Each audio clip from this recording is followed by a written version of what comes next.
Hello, everybody. It is Steve, your friendly neighborhood lawn gnome. Welcome back to another video, a special video over here on Matt's Comical.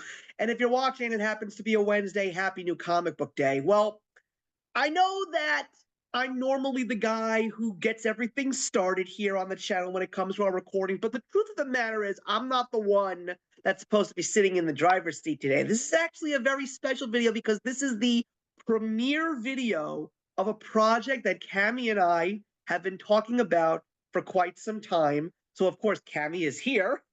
Hi, Cami. How are you? I'm good. How are you, Steve? I'm doing well. And I'm so excited for tonight because of what we're talking about, this brand new segment over here on our channel. You want to tell everybody about it out there? Yeah, absolutely. So this is something Steve and I have been talking about for a while. This is actually something that I was not privy to. Steve put this on my radar. This is, as you can see from my new background, this is going to be my thing, guys, for 2025, just so you're all aware if you haven't caught on yet. Because I discovered this and I love it. So we're going to be talking about The Ice Cream Man. Of course, this is written by Maxwell Prince, which we love here on the channel. We've read a few of his titles and intend to read and hopefully discuss more. The art is by Martin Morazio, and the artwork is just phenomenal. I mean, I there's love it. there's I something. don't know what it is, like, because clearly the thing about Ice Cream Man, this is Cammy's wheelhouse. This is Ice Cream Man by the Scoop, where we're going to basically go into each issue every episode. So they're going to be shorter videos, but we're really going to dissect these issue by issue, and that's what's going to make this so fun. But you're absolutely right. This is horror. This is W. Maxwell Prince in his finest, as far as I'm concerned.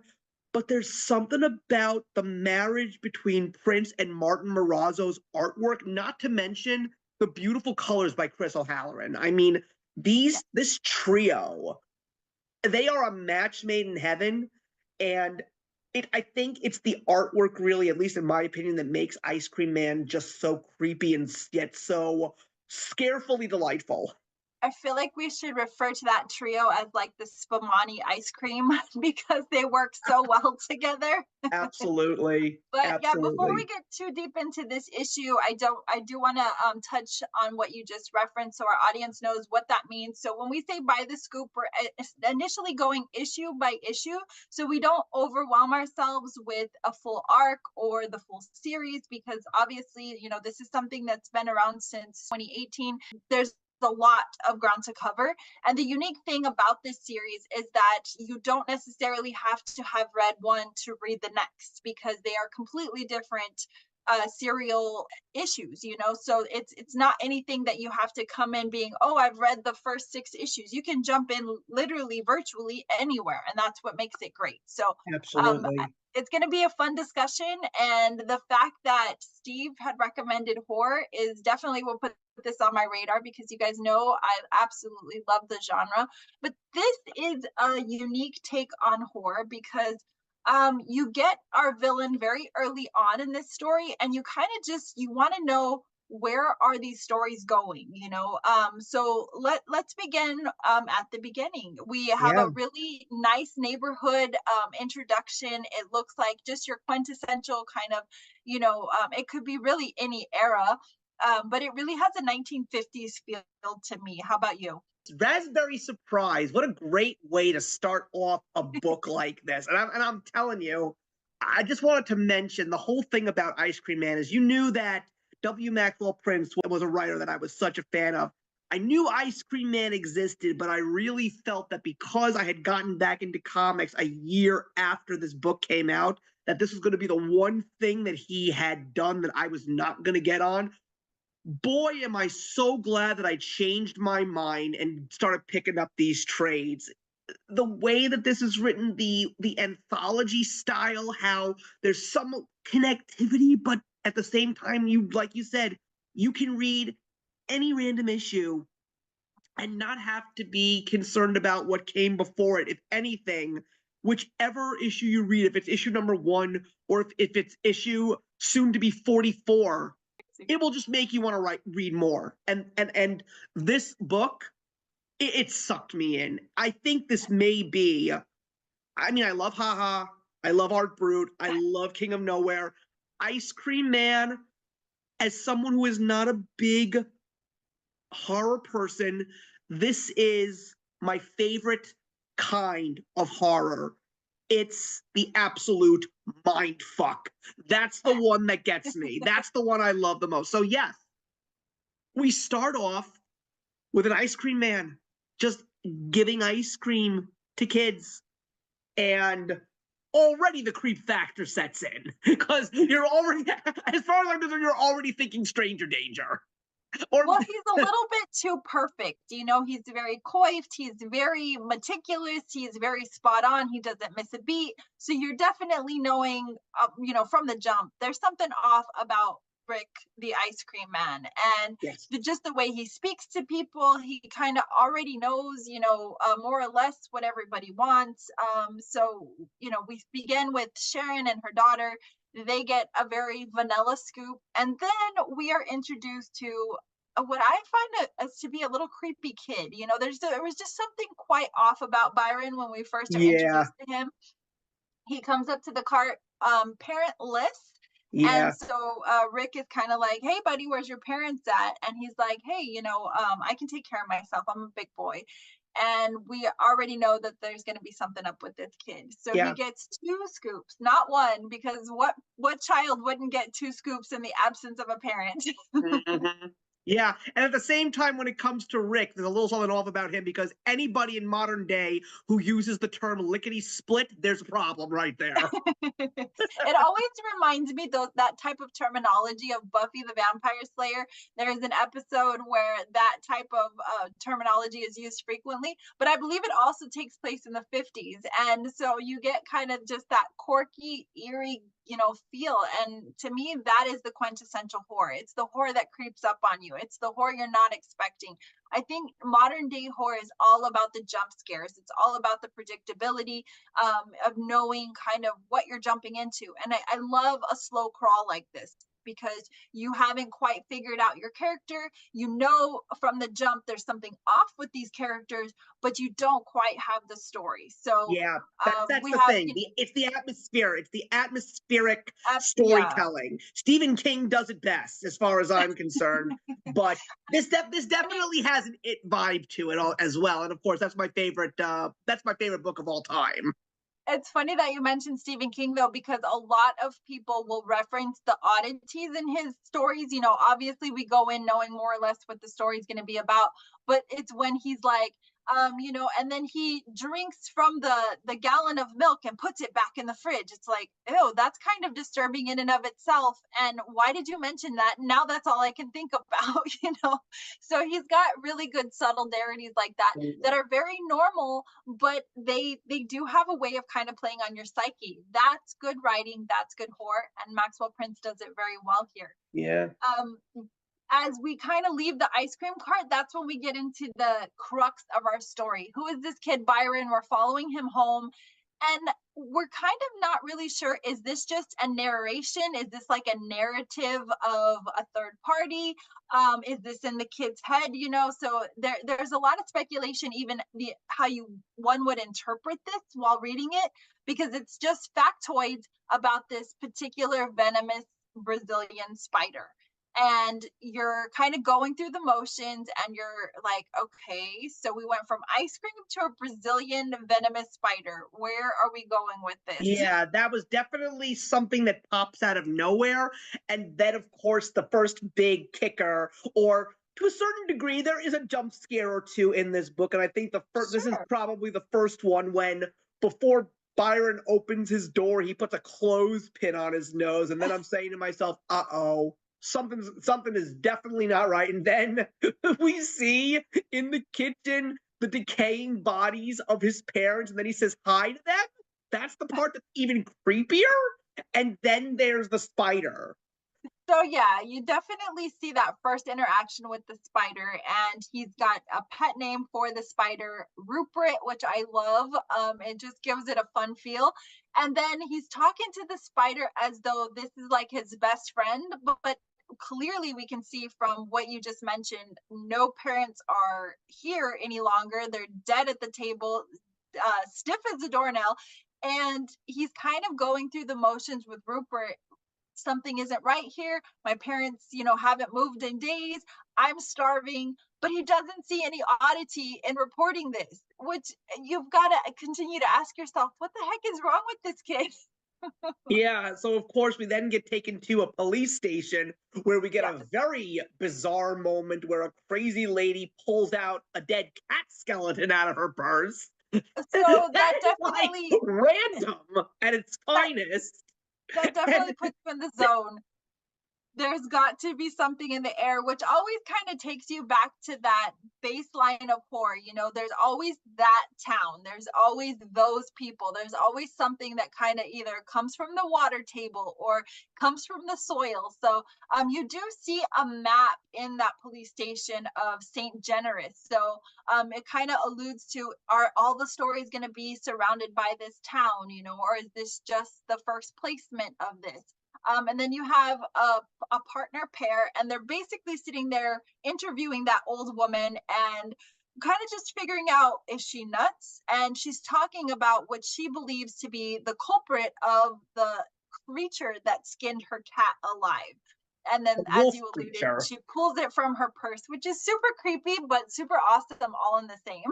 Yeah, it was like, wait, she literally, it was like a sort of like a cartoonesque thing, like all those cartoons where the characters can pull anything out of their purses or their pockets. So this woman carries a dead cat skeleton. And maybe it's just Yep. because of the fact that I've been reading too much feral lately, but it's just something that just like, I don't know, just gets me going. I don't know what it is. But yeah, they talk about Well, crazy creatures in the woods and weird stuff, and then they get the call saying that the McAllisters are not showing up at work and they have a kid. so we need to reference that conversation though, because she does reference what she calls the thingamacritter. So that Yeah. definitely gets them on that jump notion to go and investigate the parents. They've been missing for 9 or 10 days, and we need to find where they at. So of course you've got the jokester. He's already making assumptions of, oh well, they're probably just on a beach somewhere having mai tais and having IRS problems and laughing at us. But they go ahead and investigate anyways. And then you get that bizarre kind of in your head space again. Are we being narrated to? Is this an actual conversation?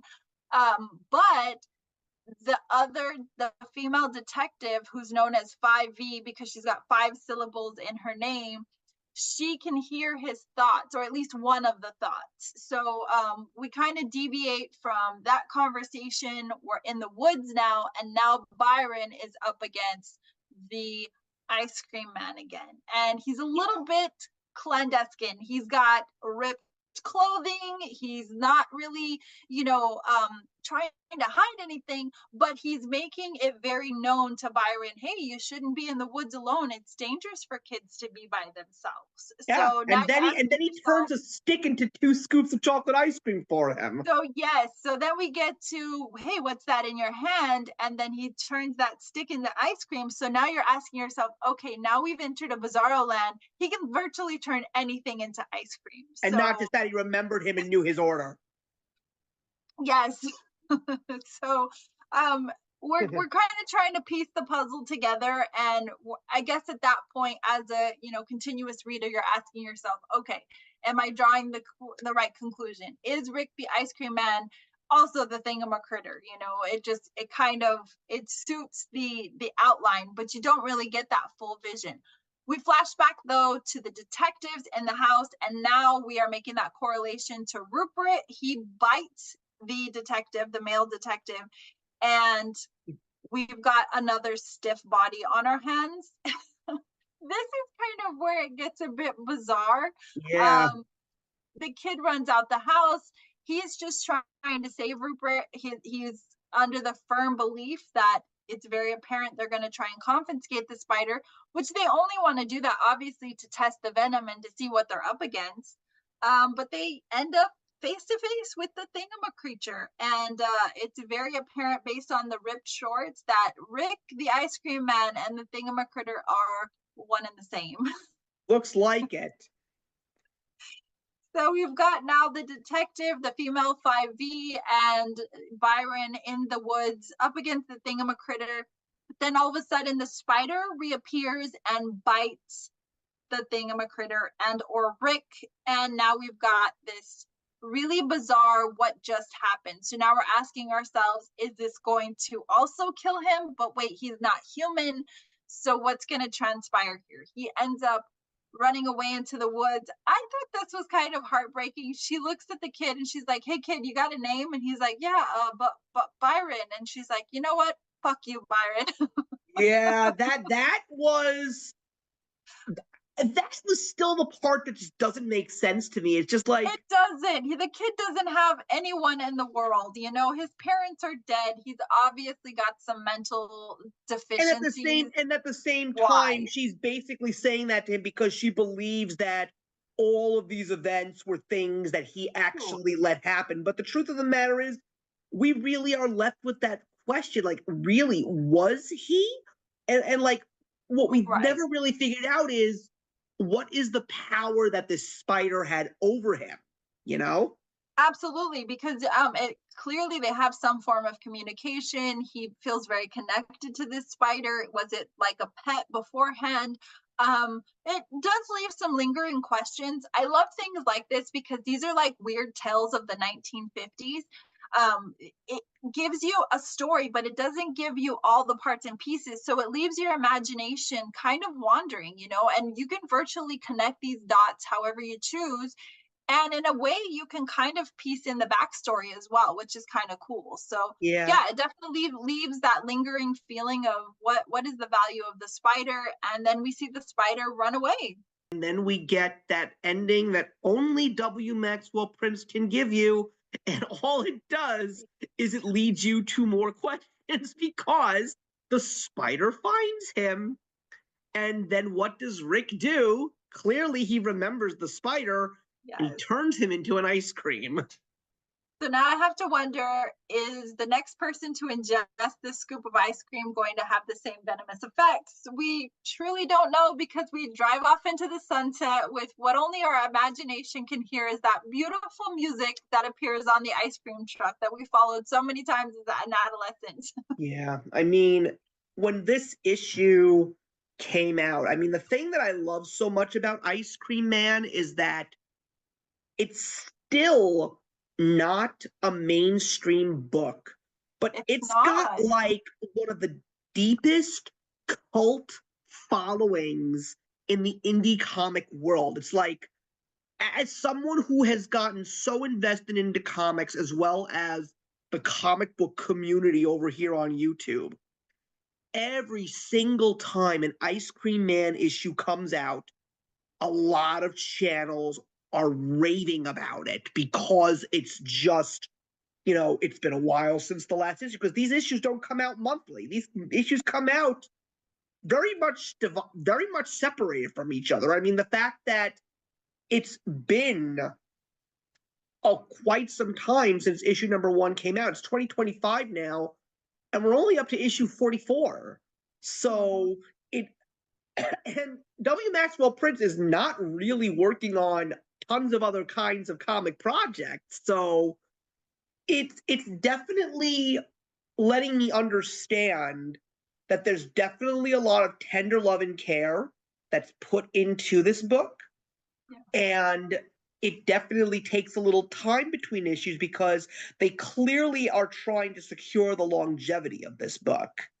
And that first issue, if you want to get your hands on a first printing floppy of it, you literally got to sell your kidneys on the black market at this point. But it just really sucks you in. And as a fan of Prince, it's just, after I read this first issue along with the 4 that were included in my trades, I mean, I will proudly say that I do not collect a lot of comics by the trade paperback, but I am proud to have this entire series in trade.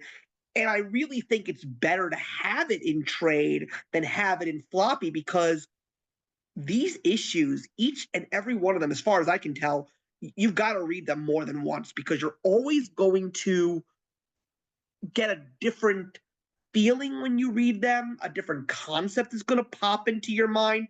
For all you know, with these kinds of stories, you could discover the meaning of life if you're not careful. But this first issue was truly a surprise, and it made me happy that I started reading it.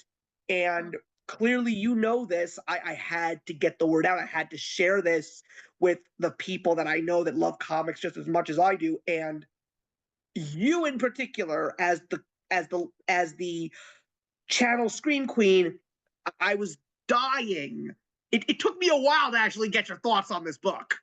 Well, honestly, and I've said this many times, anything that has any kind of hype, to any kind of credibility, I will set it aside. I'm just not interested. A lot of the times, things that have hype kind of disappoint me.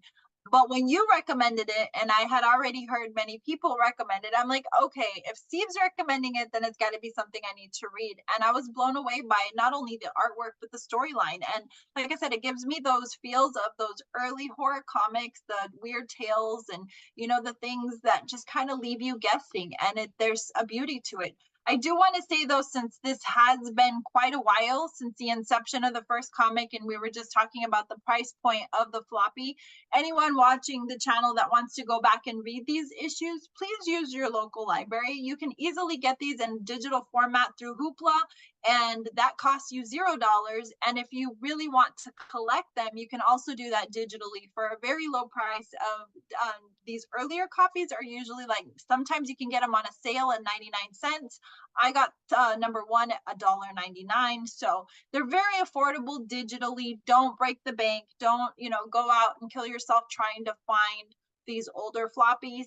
Trade, like you said, is the best way to go if you do want a physical media copy, because you are going to want to look at these again and again, and just not get them all crazy messed up. But please, by all means, try that digital option when we're talking about these first issues, because it's the easiest tangible way to start reading this with us. Absolutely, absolutely. And I will definitely say, as Cami was saying, I like to use one of her terms and piggyback off of what she was saying. Physical copies, you can get them for good prices. If you want to go in the quick and easy route, yes, you can find them on Amazon. There's also these brand new hardcover bind ups that include more issues that are coming out now. There's only 2 of them right now, so they're, of course, a little bit more expensive. But my attitude is, if you're going to get a physical copy, get to your local comic book store. If you got a good comic book store that really is a good part of your community, chances are there's always going to be opportunities for you to get good discounts and good sales. And your comic book stores, especially when it comes to trades, they'll hook you up very, very quickly. I mean, I got my collection started on Amazon, of course, but me, as someone who's faithful to my local comic book store, the only 2 trades that I get in terms of comics that I'm reading religiously are Ice Cream Man and another Image comic book. I'm also reading Brandon K. Vaughn's Saga, and I only get the trades now through my comic store, because now I'm all caught up, and I just want to keep giving my local comic stores the business, because you've all probably heard about what's going on in the comic book industry, and there's a lot of people that are saying that it's doom and gloom. But when I talk to people at my local comic book store, they seem to be okay. But I still want to be a good person and give my comic store as much business as I possibly can. And trades are definitely a helping hand. So, well, and I will always think back to the time Kevin Eastman made a comment on an Instagram post of his, said, because he had put something on his website. And I said, oh, had I known you were going to be putting this out there, I would have purchased it from you, but I bought it from my local comic book store. And even he said, thank you for supporting local. So if Kevin Eastman gives us the thumbs up to support local and not through their websites and such, then we need to also support our local comic book stores, because, we are the bread and butter of their bread and butter. We keep them alive. They keep us entertained. It's a win-win situation. So yeah. We are going to be continuing this journey. You and I, we have, like you said, several issues to dive into. The next issue that we are up for discussion is called Rainbow Spring wrinkles. I'm very excited to talk about it. We're really excited to be talking about that. And we will get a consistent schedule and kind of let you guys know, because it's not something we can do every month, or we're going to be very spread thin. And we want to kind of maybe give these to you a couple a month, maybe something like that. But we'll get it all worked out and see what works out. We don't want to overwhelm. We don't want to overschedule or anything like that, because we have a very full year this year. We are super excited about it. We're going to be talking about so many great things, and this is just the cherry on top, pun Literally. intended. Yeah. And just a little thing that I did not anticipate, but I'm going to say it now.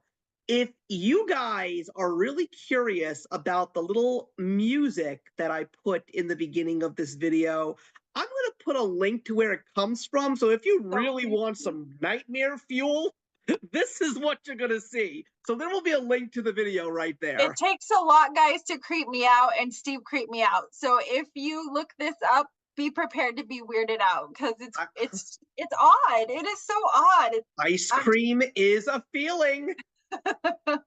Enjoy. Yeah. By the way, Guys, that company went so bankrupt. This conversation was a lot of fun. Thanks so much for joining us. I look forward to this journey, because like Steve and I said in the beginning, this is something we've been talking about for such a long time, and we're so excited to finally be diving in and talking about this with you guys. It's going to be fun. All right. Take care, everybody.